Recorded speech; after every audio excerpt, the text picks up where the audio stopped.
Hello, peace and beautiful blessings to you. I'm Jovhannah, the Spiritual Love Healer, intuitive tarot reader and healer here at Spiritual Love Tarot.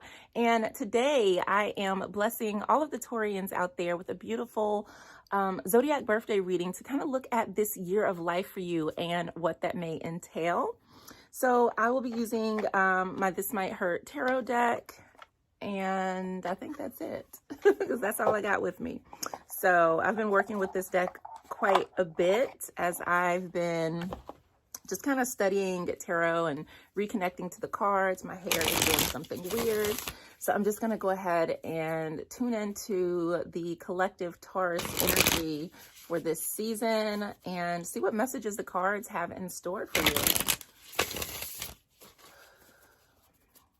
So we're going to look at what you have to celebrate, a lesson for you, your theme. We're going to look at last year, what to release, a gift that you will receive, what to embrace, and what this year of life holds for you. So this is a general collective reading. It may or may not resonate with you, and if it's okay either way.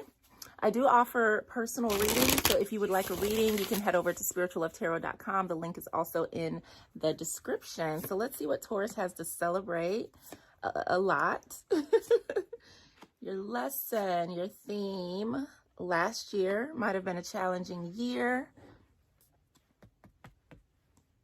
What to release. Oh, beautiful. What to embrace.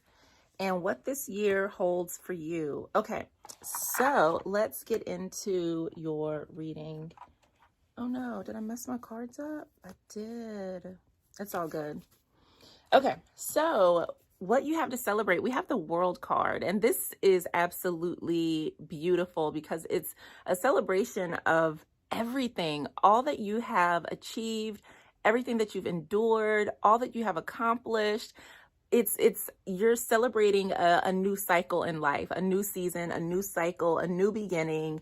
You've probably have decided that you are, what you're putting your time and energy to, what you're deciding to let go of, all of those beautiful things. And you're recognizing that you have everything that you need to support you in life. And so you are really just living and being free and happy and enjoying your life. And I think that is absolutely beautiful for you, Taurus. So there's a lot for you to celebrate. Celebrate the relationships that you have in your life. Celebrate the things that you have manifested or the goals that you've accomplished. Celebrate the way that you are expressing yourself, your ideas and your thoughts. Celebrate all of the different elements of your life and, you know, your creativity, your passion, your drive, all of those beautiful things. So one of the things that I recommend doing for my clients is something that I do for myself as well, is writing down what I like to call like an accomplishments list. And it's basically a list of things that you have achieved, things that you have accomplished. You can put the most minute things on there, like I know how to brush my teeth, to I published a book, to, you know, I gave birth, whatever it is, as far back as you can think about all the things that you have done, the things that you have accomplished, do it. Like that is an instant mood booster. And it also changes your mind because you start to see like tangible things that you have actually done, and you start to remember all the amazing things that you have done. And so you start to see yourself differently. You start to think about yourself differently. And it's just a really beautiful practice. It's something that I go back to and look at, and then I add things to it as I'm doing new things. So please give that a try because you have a lot to celebrate. And sometimes we don't take the time to stop and honor what we've accomplished because we're so busy like trying to do the next thing or trying to figure out how to get from this point to the next point. And sometimes we just need to bask in the glory and the success that is us. So that's what I'm getting here for you, Taurus. Your lesson, we have the Seven of Cups, right? And she's got all of these different things going on. There's a lot of things that you could be focusing on, things that you could be doing. So for you, I think the lesson is like really getting clear in your priorities and what's important. Not having your head in the clouds, not being in a space where you've got too much going on, so you're not really making decisions, or you feel disconnected from what it is that you want. So I think the lesson here for you, especially if maybe you've been someone who is more of like a people pleaser, or you're just not the type to really, you know, be like, this is what I'm doing. I don't care what anybody else thinks. This is the path for me. I think that's what this is calling you to do, to get clear on what is a priority in your life, the things that really light your heart up, the things that stimulate your joy, stimulate your creativity, your just that make you come alive. I think it's really time for you to get clear on what that is. Release the overwhelm, release feeling like, you know, you have to do things according to what society says, what your parents said, what your auntie said. We've thrown all of that out the window, and you're going to connect to your heart and get clear on what things are important to me. Which one of these need my attention right now? Which ones do I want to take down? Which ones do I really want to nurture? Or can I just rearrange this whole thing? So you're in a space where you really need to, if you haven't already, you need to find out what's important to you, what makes you happy, and do those things. Let your heart decide. Sometimes we get into a place where we're so disconnected from what our heart wants and what our heart needs because we're so busy trying to be what society tells us we need to be and to do the things that society tells us we need to do instead of like listening to what's in here. And then we become distracted.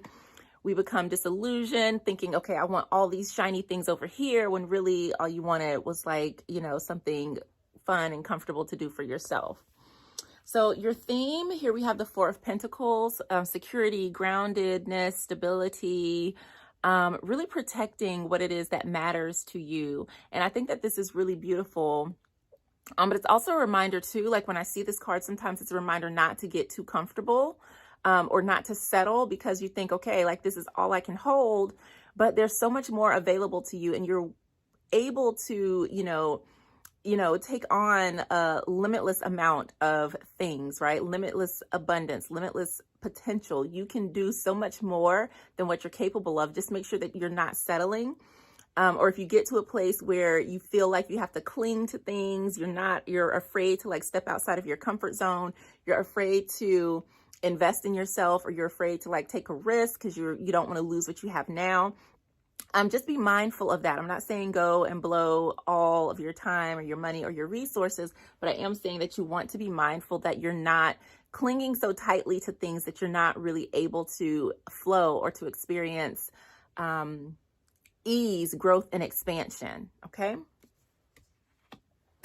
Next up, we have one, two, three. Okay, so 4 last year. Sorry, I always have to count. We've got the 10 of Swords. You might have decided last year that a whole lot of stuff, or just looking back at your past, the past year of your life, like a whole lot of stuff is not coming with you.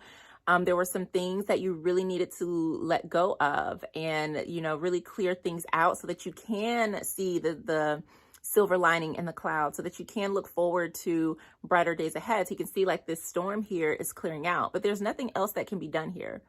Like if that was a person, like they're not coming back like that. That's it. Those swords are in there. They are all different shapes and sizes.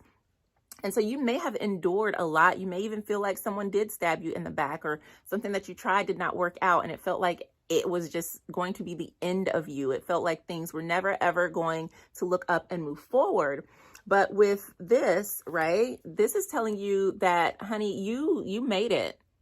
You made it. So whatever it was that you needed to let go of, or whatever it was that left your life, it was so you could come into completion. It was because it did not belong in your life anymore. So if you've been kind of grieving or feeling sad or stuck, like you can't move forward, like with this energy here, don't be.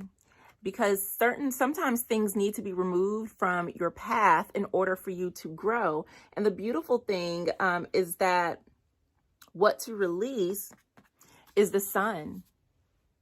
So it's like finding your joy and making sure, if there was something hard that you went through with this energy here, making sure that you allow yourself space to grieve, you allow yourself space to heal. So when I see the sun card, right, this represents energy, it's vitality, but to me, this is also a card of healing, right? Because we're allowing ourselves to play, to bask in the sunlight. Sunflowers are really beautiful and powerful energies as well. So you want to make sure that you're not keeping yourself down, that you're not allowing yourself to stay here when you're supposed to be shining, because you've accomplished so many things. It's time for you to give yourself your flowers, give yourself the recognition and the love that you deserve, because right, it has to come from within. But this is saying that it's time for you to shine. It is time for you to step forward, to fully enjoy your life, and to let other people see you win, to let other people see you shine. Don't be so worried about what other people might think about you, what other people might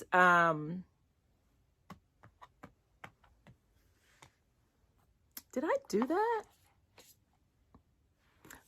Oh, okay, hold on. Yeah, okay. So I had to pull another card because I was like, wait, this isn't enough cards. I only pulled 7 and I needed 8. But yeah, it's time for you to enjoy your life. It's time for you to follow your passions, really follow your heart, tune into what it is that you want to experience, and do things that bring joy into your life, okay? So next we have the gift that you'll receive. We've got the 9 of Wands. And how can this be a gift? Ooh, so some of you may be in the mode of creation, right? I see him writing this book. He's very stressed out about it. And you can see all the different pen and pencil tips that have been chewed on. A very real card for many of us who've ever had to like study for a test or write a paper that was driving us crazy. So when I look at this as a gift, it's almost like you've already been here, right? You've processed this energy. You've already chewed on the pens and the pencils. You've mulled things over. But when I see you sitting down to write, I see everything flowing. So you might be learning from your past, right? You've learned from this energy. You've learned from past times where you felt overwhelmed and too much was going on. So I feel like that is the gift that you're going to embrace. You're going to embrace the fact that, right, so yeah, this is the gift. Sorry, I don't know why I'm so distracted today.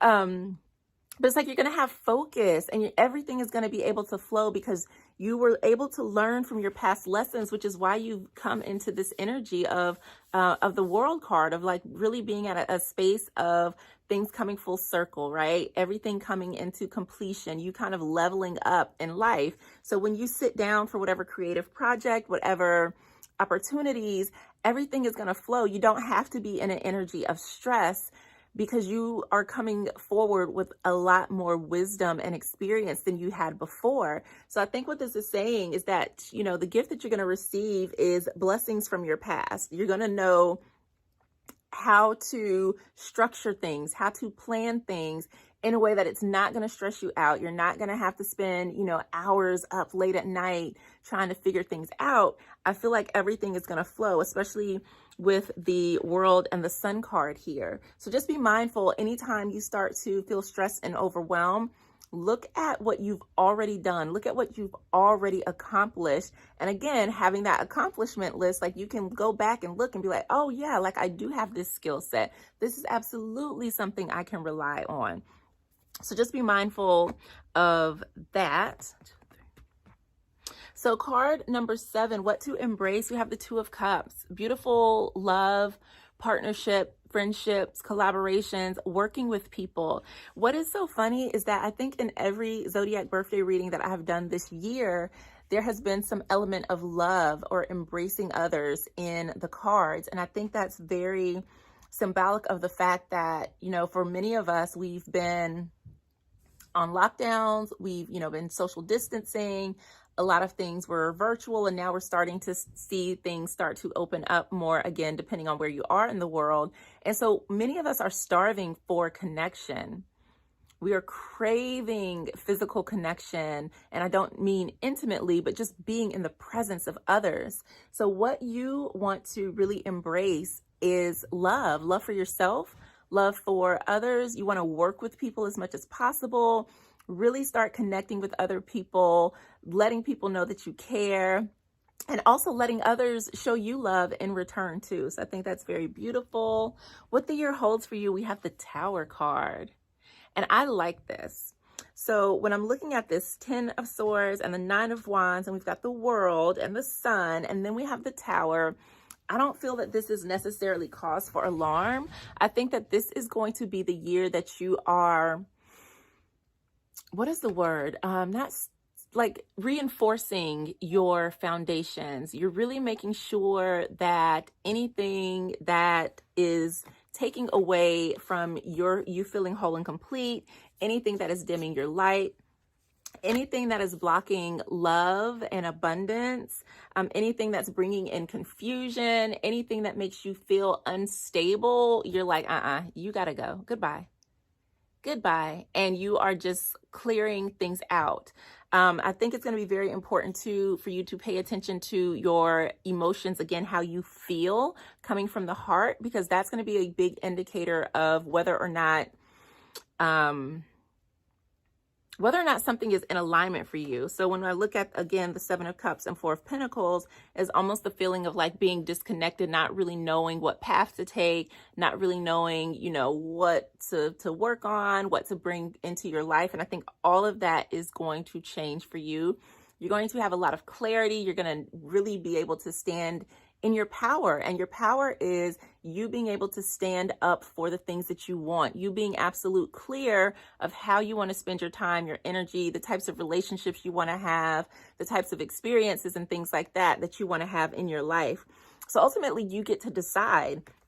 But you have moved to a space where there are certain things that you're not going to have to repeat because you've already learned those lessons. And now that you have this wisdom, you know what tool to draw forth to help you in certain situations. So when you sit down and you're deciding to work on this creative project or whatever it is, or maybe it's a relationship you're trying to tackle or something, you know that you can tap into your passion for that. You can tap into your creative energy and source from there versus feeling like you're burned out and you don't know what to do or you don't know how to move forward. So let me take a peek at these cards and see if there's anything else that is popping out for you, Taurus.